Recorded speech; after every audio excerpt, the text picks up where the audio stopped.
तो उसी को डेली प्रैक्टिस करता था।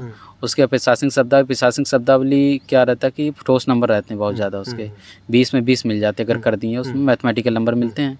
तो उसको मैं अच्छे से तैयार किया था, उसको 3-4 जगह से खुद के नोट्स बनाए, 3-4 जगह से सोर्स से इकट्ठा करके खुद के नोट्स में व्यूअर के साथ आप शेयर कर देंगे। बिल्कुल बिल्कुल बिल्कुल। तो जी हाँ दोस्तों, आप सभी लोगों को सर का जो प्रशासनिक शब्दावली को लेकर के नोट्स है वो भी मिल जाएगा। डिस्क्रिप्शन बॉक्स में आपको टेलीग्राम का लिंक मिल जाएगा, वहाँ से चैनल पे जुड़ जाएं ताकि वहाँ आप सभी लोगों को पूरे नोट्स पीडीएफ के माध्यम से प्रोवाइड करवा दिए जाएँ। जितने भी टॉपर्स के इंटरव्यू लिए जाते हैं सारे आप सभी लोगों को वहाँ प्रोवाइड करवाए जाएंगे।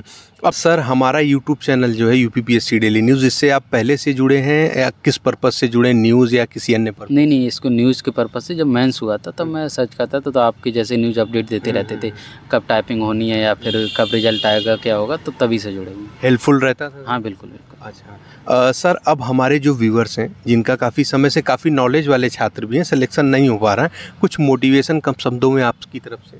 मोटिवेशन यही है कि खुद पे भरोसा बनाए रखो, और जब भी हारने की कोशिश हो मम्मी पापा से कॉल करके देख लो, तो मोटिवेशन तुरंत आ जाता है। जब मम्मी पापा पढ़ा रहे हैं, पैसे भेज रहे हैं, तो फिर मोटिवेशन की कमी फिर नहीं रहती है। हाँ, बस पेशेंस बनाए रखो, आज नहीं तो कल मेहनत बर्बाद नहीं जाती। मेहनत बर्बाद नहीं। सर, आपकी टंकड़ के लिए सर क्या सीन रहता है, कैसे उसके लिए आपने तैयारी की, स्ट्रेटेजी क्या रही है आपकी?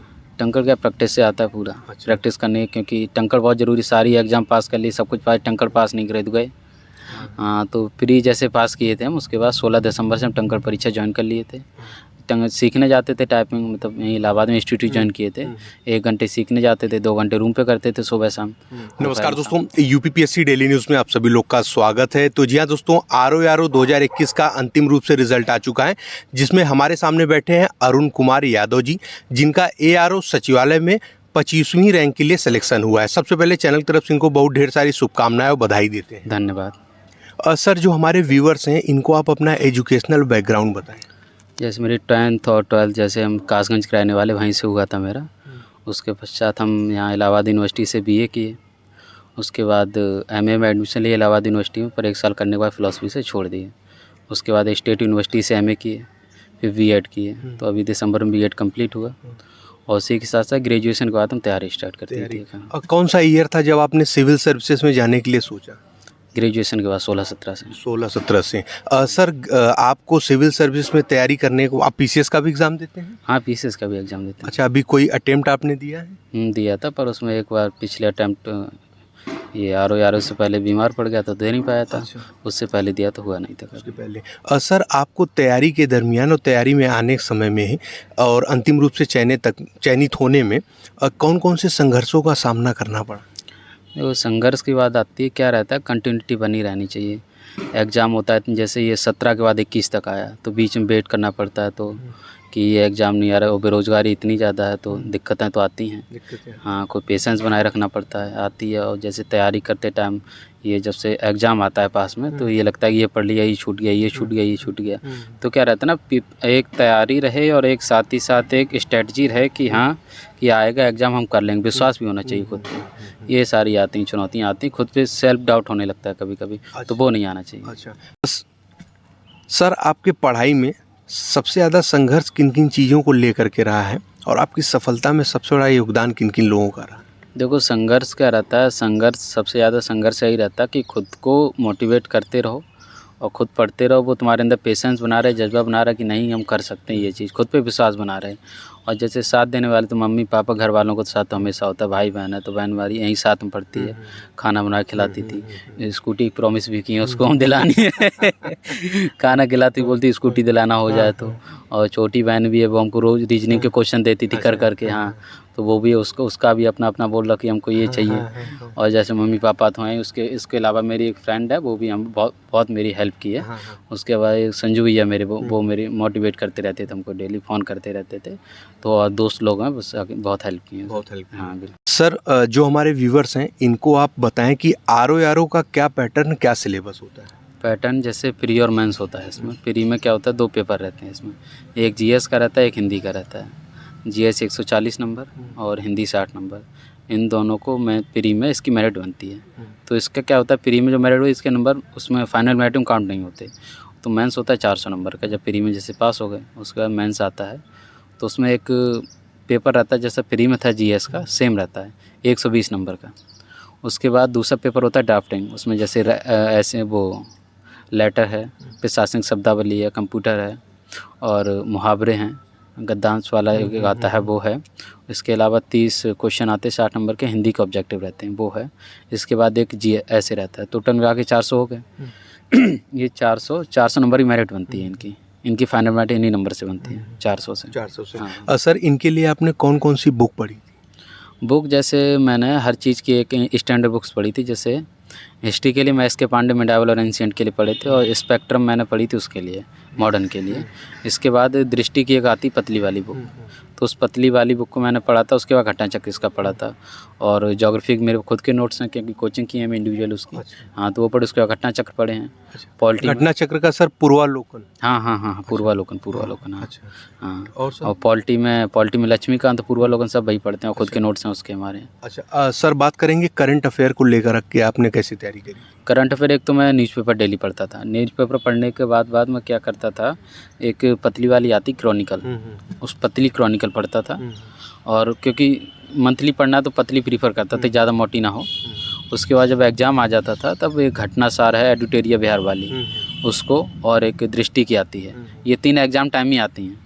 एग्जाम में तीनों को उठा के पढ़ लेता था तो मोस्टली करंट आ जाता था। सर अब बात करते हैं, आपने प्रशासनिक शब्दावलियाँ और साथ ही में जो एसे है और लेटर के लिए कहाँ से तैयार किया? अच्छा, जैसे लेटर की बात आती है तब जैसे एस कुमार सर हैं जो रह चुके हैं पहले, RO डिप्टी SP हैं अभी, तो उनके वीडियोज़ पड़े हुए हैं।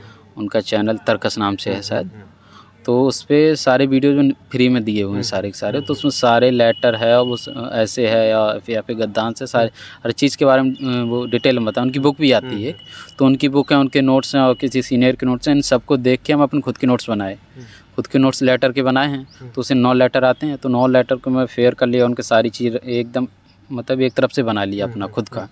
तो उसी को डेली प्रैक्टिस करता था। उसके प्रशासनिक शब्दावली क्या रहता है कि ठोस नंबर रहते हैं बहुत ज़्यादा, उसके 20 में 20 मिल जाते अगर कर दिए, उसमें मैथमेटिकल नंबर मिलते हैं। तो उसको मैं अच्छे से तैयार किया था। उसको 3-4 जगह से खुद के नोट्स बनाए, 3-4 जगह से सोर्स से इकट्ठा करके खुद के नोट्स में भारदेव भारी है, और जैसे घटनाचक्र की बुक आती है उस टाइम एस कुमार सर के हैं, और लास्ट ईयर के हैं, या फिर जो राजस्थान में जो एक एग्ज़ाम होता है तो उसमें प्रशासनिक शब्दावली पूछता है, वहाँ से हैं। तो इन 3-4-5 जगह से इकट्ठा करके खुद का नोट्स बना लिया था। अच्छा सर, क्या अपना नोट्स हमारे व्यूअर के साथ आप शेयर कर देंगे? बिल्कुल। तो जी हाँ दोस्तों, आप सभी लोगों को सर का जो प्रशासनिक शब्दावली को लेकर के नोट्स है वो भी मिल जाएगा। डिस्क्रिप्शन बॉक्स में आपको टेलीग्राम का लिंक मिल जाएगा, वहाँ से चैनल पर जुड़ जाएं ताकि वहाँ आप सभी लोगों को पूरे नोट्स PDF के माध्यम से प्रोवाइड करवा दिए जाएँ। जितने भी टॉपर्स के इंटरव्यू लिए जाते हैं सारे आप सभी लोगों को वहाँ प्रोवाइड करवाए जाएंगे। इसमें एसे को लेकर के आपने कैसे तैयारी करी? ऐसे में क्या एक्से प्रैक्टिस से आता है, क्योंकि रट तो सकते नहीं उसको, रटने से होगा नहीं, किसका ऐसे पाए क्या पता 9 टॉपिक होते हैं। तो क्या मैं योजना कुरुक्षेत्र पढ़ता था, योजना कुरुक्षेत्र के बाद प्रैक्टिस करता है, प्रैक्टिस ही बस किया हूँ, बाकी कुछ नहीं। हाँ, प्रैक्टिस करता था। अच्छा सर, ये जानना चाहते हैं कि ARO में आपका सिलेक्शन हुआ है, तो ARO में टंकड़ व्यवस्था के रूप में सिलेक्शन होता है। कौन सी डिग्री है जो ARO के लिए एलिजिबल मांगी गई है? ARO में एक्चुअली आयोग लिख के देता है कि ओ लेवल के समकक्ष, जैसे ओ लेवल है PGDC है, या फिर DCA 1 वर्षीय वाला है, ADC है। अभी जो जियो आया है उसमें डिग्री मेंशन की है, तो उसी के अनुसार अभी कंफर्म नहीं पता कौन सी समकक्ष माना कौन सी नहीं माना है, क्योंकि आयोग ऐसा लिख के नहीं देता कुछ। हाँ, पर अभी जियो आया तो शायद इस बार जब नोटिफिकेशन आए तो आयोग ये मेंशन करे इन चीज़ों की, ये डिग्री लेंगे हम। वैसे यहाँ शायद जियो आया तो शायद उसी के हिसाब से इस बार करें। अच्छा, टंकड़ के लिए सर क्या सीन रहता है, कैसे उसके लिए आपने तैयारी की, स्ट्रेटेजी क्या रही है आपकी? टंकड़ क्या प्रैक्टिस से आता है पूरा। अच्छा। प्रैक्टिस करने, क्योंकि टंकड़ बहुत ज़रूरी, सारी एग्ज़ाम पास कर ली, सब कुछ पास, टंकड़ पास नहीं करे तो गए।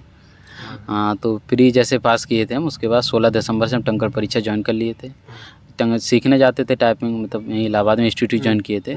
1 घंटे सीखने जाते थे, 2 घंटे रूम पे करते थे सुबह शाम, दोपहर में शाम को सीखने जाते थे। और उसके बाद हम उसको कंटिन्यू किए, मेंस की तैयारी भी कर रहे थे, साथ में टंकड़ भी कर रहे थे। तो मेंस के 1 महीने पहले हम वहाँ जाना छोड़ दिए थे इंस्टीट्यूट में, तो रूम पे करते, पर टाइपिंग जरूर करते थे, क्योंकि टाइपिंग अगर छोड़ दिए तो लगता है बिल्कुल भूल गए। प्रैक्टिस छोड़नी नहीं चाहिए अगर पकड़ लिए हैं तो।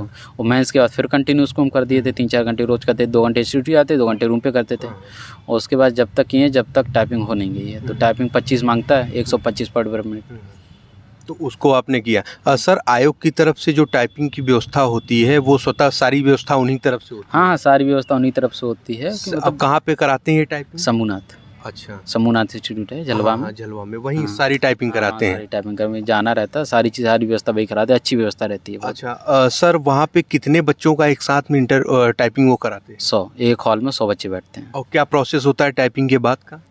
जैसे टाइपिंग देने गए तो टाइपिंग देने सारी जैसे चेक करके बैठाते हैं, जैसे टाइपिंग होगी बिठा देंगे, लगभग 1 घंटे पहले सिस्टम पे बैठा देते हैं वो लोग।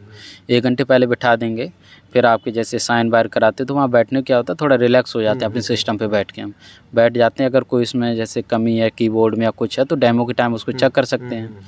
डेमो से पहले ही चेक करना होता है सब कुछ, अगर कमी है कुछ भी है कीबोर्ड चेंज हो जाती है, चाहे जितनी बार चेंज कराओ। वैसे कीबोर्ड वगैरह सारे नए रहते हैं, सिस्टम बढ़िया रहता है, कोई दिक्कत नहीं होती है। और जैसे टाइपिंग हो जाती है तो प्रिंट आउट निकलता है कि हम टाइप किए हैं, तो प्रिंट आउट पे साइन कराने के लिए प्रिंट आउट देते तो उसमें देख भी सकते हैं कितने वर्ड हम टाइप किए हैं, अच्छा, कितनी गलती की हैं, कितनी नहीं की हैं। अच्छा, सर जानना चाहेंगे कि यही रहा पूरा टाइपिंग का प्रोसेस वगैरह? हाँ, टाइपिंग यही रहता है कि इसमें 5% एरर माफ़ होता है। 5% उससे अगर ऊपर आप गलती करेंगे तो उसका 5 गुना कटता भी है, एक गलती पे 5 शब्द कटता भी है। तो जी हाँ सर, ये जानना चाहेंगे कि इस समय आर वालों का डीवी आ चुका है और डीवी के लिए आपके पास नोटिस आ चुकी है? हाँ आ चुकी है। सर कौन कौन सा डॉक्यूमेंट वेरिफिकेशन में डेटा है, कौन कौन सी चीज़ आयोग मांगा है? डॉक्यूमेंट्स में बहुत सारे ओरिजिनल डॉक्यूमेंट लगते हैं जो मेंस के टाइम जमा किए हैं। हाई स्कूल है, हाई स्कूल है, 12th है, ग्रेजुएशन है। उसके बाद आपका अगर ARO है तो उसके लिए कुछ जो आप ओ लेवल या कुछ भी है वो मांगता है। उसके बाद डोमिसाइल कास्ट सर्टिफिकेट है अगर आरक्षित वर्ग से हैं तो। और उसके बाद कौन सा होता है, डिग्री है और फोटो सादा पेपर 2 अटैच करके लगवानी पड़ती है। अच्छा, कुछ नई चीज़ें? नहीं नया कुछ नहीं मांगता, बहुत आयोग लिबरल है। अगर आपके पास कुछ नहीं भी है तो कोई आप उसको एफिडेविट दे सकते हैं, या कुछ गलत है, नाम गलत है उसमें कुछ तो एफिडेविट दे सकते हैं, कोई दिक्कत नहीं होती। अच्छा, डीवी का डेट कब आया सर आप लोगों का?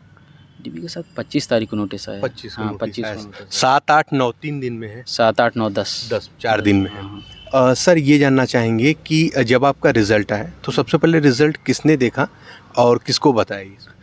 रिजल्ट तो हम ही देखे थे, क्योंकि घर पे नहीं बताए तो हम ही इतने परेशान थे, इधर ही पार्क में घूम रहे थे। काफ़ी लेट आप लोगों का रिजल्ट भी आया? घूम रहे तो घर पे होता, मम्मी पापा परेशान हो जाते तो हम उनको बताए थे फरवरी में आएगा, तो पहले नहीं बताए थे। तो हम देखे हैं पहले तो 2-3 बार मिलाए कि हमारा ही है। सबसे रोल नंबर चेक किए, नाम तो नहीं चेक किए, रोल नंबर डाले, आया, नाम भी आ गया।